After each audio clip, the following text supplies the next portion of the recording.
répit, du repos et des départs massifs en ce week-end de l'Ascension. Bison futé voie rouge aujourd'hui dans le sens des départs. Les trains affichent complet. Les Français ont manifestement besoin de changer d'air.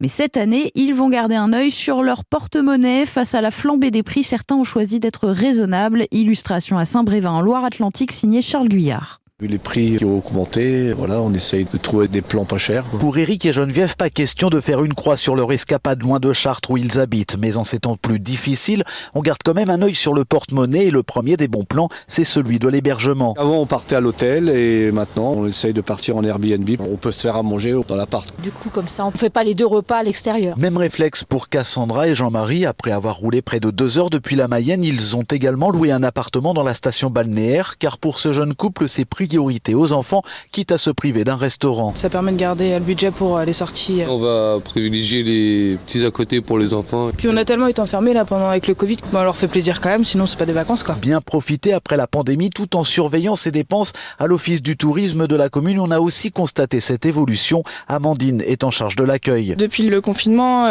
c'est vrai que les gens font plus attention. On demande plutôt des activités qui sont accessibles. Les randonnées, les animations, parce que la plupart des animations organisées par la ville sont gratuites. Signe en tout cas que malgré l'inflation où il y aura du monde jusqu'à dimanche au bord de la mer, presque toutes les locations ici sont complètes. Saint-Brévin, Charles Guyard, Europe 1. Alors vous nous écoutez